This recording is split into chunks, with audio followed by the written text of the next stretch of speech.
We are preparing to go back to the moon, and this time the goal is not just to visit, it's to stay. The United States, NASA, and many international and commercial partners have made a plan to create something much bigger than short trips. The vision goes beyond landing astronauts, which is already a difficult task but one we've accomplished before. The real challenge now is to build on the moon and create a permanent base, essentially a small city on another world. Nobody can say for sure how this will play out, but there are already some smart and practical ideas about how humans might live and work beyond Earth. The first decision is about location. The moon is large, and so far every human landing has taken place near its center in flat, safe areas where direct communication with Earth was simple. That was fine in the 1960s, but this time we're aiming for something far more ambitious: the lunar South Pole. This area is full of craters, mountains, and even remains of ancient volcanoes. Some valleys and craters are in permanent darkness, meaning they haven't seen sunlight for millions or even billions of years. These shadowed regions are thought to hold large amounts of water ice, delivered by asteroids and comets long ago. NASA has already identified 13 possible landing spots for the Artemis program.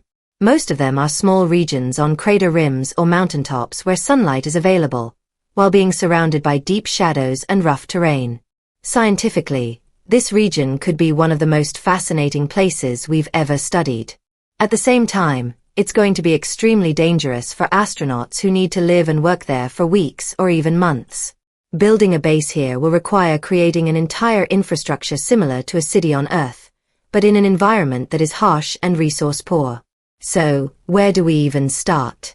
Surprisingly, with roads and landing pads. The moon's surface is covered in a layer of extremely fine, light, and sharp dust, called regolith. Every tiny grain is jagged like crushed glass, making it very abrasive. During the Apollo missions, this dust cut into the outer layers of spacesuits and even scratched astronauts' helmet visors. It also clung to equipment and caused issues. Dust buildup on the lunar rover once clogged its radiator, leading to overheating.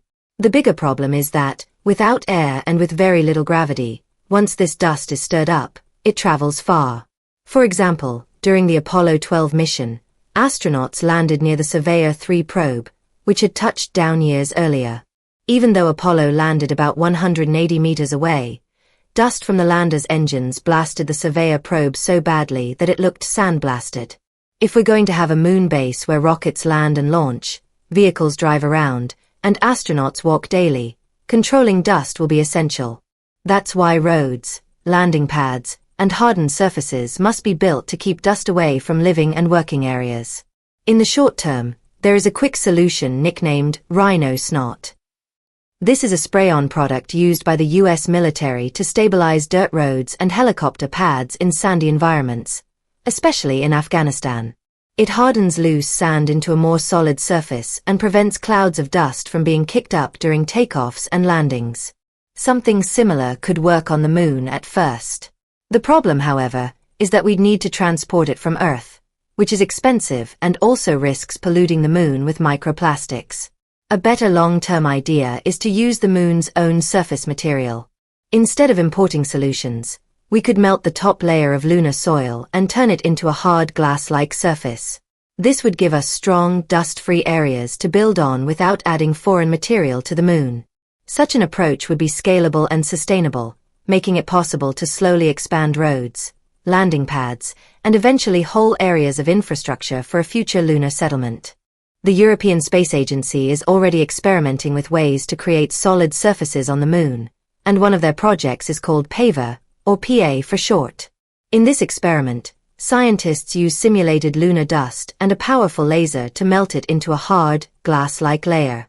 The concept may sound futuristic, but it actually has roots going back to 1933, when people suggested building roads across Earth's deserts by melting sand into glass. That was impractical for Earth at the time, but on the moon, where the ground is already covered with fine dust, it could be one of the best solutions we have. We wouldn't necessarily need to bring a huge industrial laser to the moon either. Instead, scientists are considering using concentrated sunlight. By setting up a large Fresnel lens, a flat sheet with grooves designed to focus light, they could create the same effect as a magnifying glass. Unlike a big curved lens, a Fresnel lens is lightweight and practical. A lens about 2.5 meters wide could focus sunlight strongly enough to melt lunar dust into solid surfaces. However, because the sun is always low on the horizon at the moon's south pole and long shadows dominate the landscape, lasers might still be required in some situations. This process would be slow.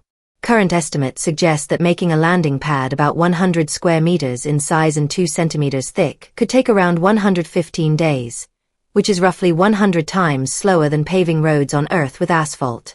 Even so, it could be worthwhile, since astronauts will spend a lot of time moving around on the moon. For transportation, pressurized rover vehicles will play a central role. Japan's space program, in partnership with Toyota, is developing a vehicle called the Lunar Cruiser. It's like an RV for the moon, allowing astronauts to travel in comfort without having to constantly put on bulky spacesuits. Astronauts will be able to move directly from their habitat to the rover and then to another building while staying in a pressurized environment. The Lunar Cruiser can support 2 astronauts on trips lasting up to 30 days or more, powered by a hydrogen fuel cell. It won't just be for getting around the base. It will also make it possible to explore far into unexplored regions of the lunar surface. But transportation is only one part of the challenge. The bigger question is where the astronauts will live. Building a permanent moon base will take time, so NASA has already designed a temporary home for the first missions. It's called the Foundation Surface Habitat. This 3-story structure combines a metal frame with an inflatable module and can support up to 4 people for about a month. Typically, 2 astronauts will stay inside while the other 2 travel and explore in the Lunar Cruiser. The ground level of the Foundation habitat will be a metal structure about 4 meters wide, containing the airlock, EVA, spacewalk, suits, and a science station for analyzing lunar rocks and soil. Astronauts will climb a ladder to the second level, where the inflatable section expands to 6.5 meters across.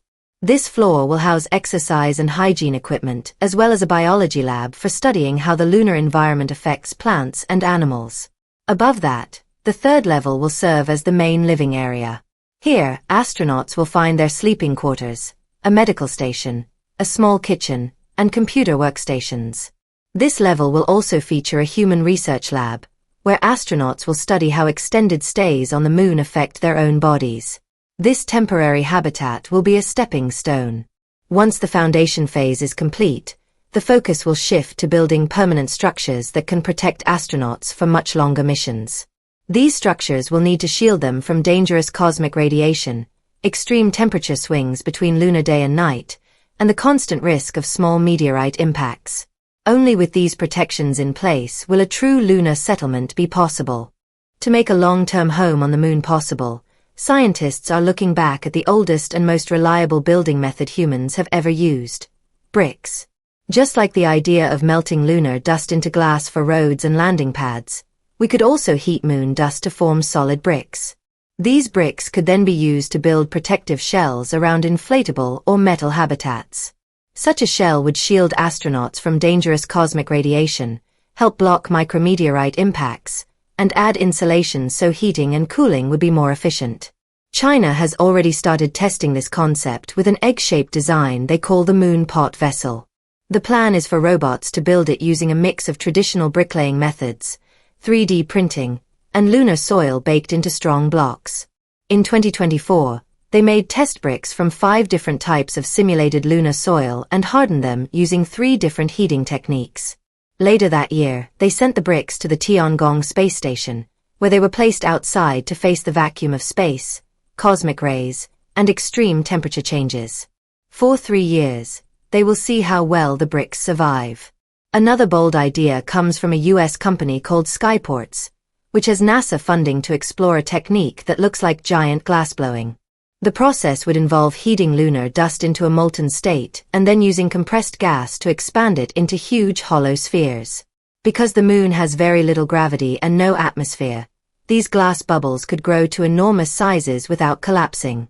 Engineers even suggest making several layers with air gaps between them, like double or triple pane windows, to add more insulation and protection.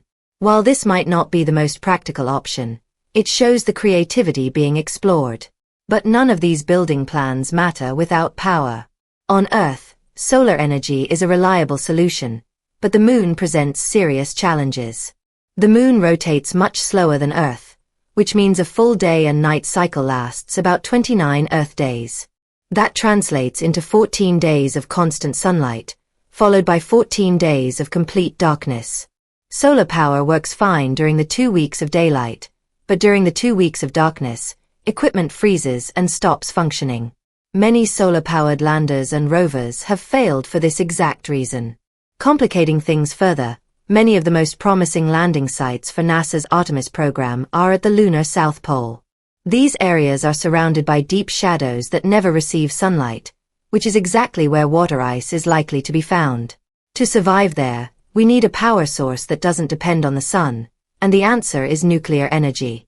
Nuclear power in space is not new. NASA's Mars rovers and China's Farside lunar rover both run on nuclear-based systems, and even the Voyager probes launched in the 1970s are still powered by decaying radioactive material. However, those systems only generate small amounts of electricity, enough for robots, not a city. To power a permanent lunar base, we need something bigger, a nuclear fission power plant. NASA has been working on this for years through a project called fission surface power. Unlike small generators that rely on decaying isotopes, this technology uses the same principle as nuclear plants on Earth, splitting uranium atoms to release massive amounts of energy. On the Moon, instead of boiling water to spin turbines, the heat would be converted directly into electricity using a device called a Brayton converter. These reactors must be compact but powerful. NASA's requirements are that they weigh under 6 metric tons and be no larger than a car, making them tiny compared to Earth's nuclear plants but still large for space missions. Rolls-Royce, known for luxury cars but also experienced in building nuclear reactors for submarines, is one of the leaders in developing these space-based microreactors. Their current design could generate between 50 and 100 kilowatts of electricity, enough to power a small factory or a few houses.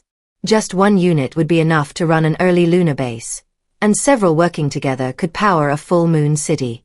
If we succeed, this will mark humanity's first true outpost beyond Earth, a permanent settlement on another world. It would not only give us a base to explore the moon, but also serve as a launch point for missions deeper into the solar system.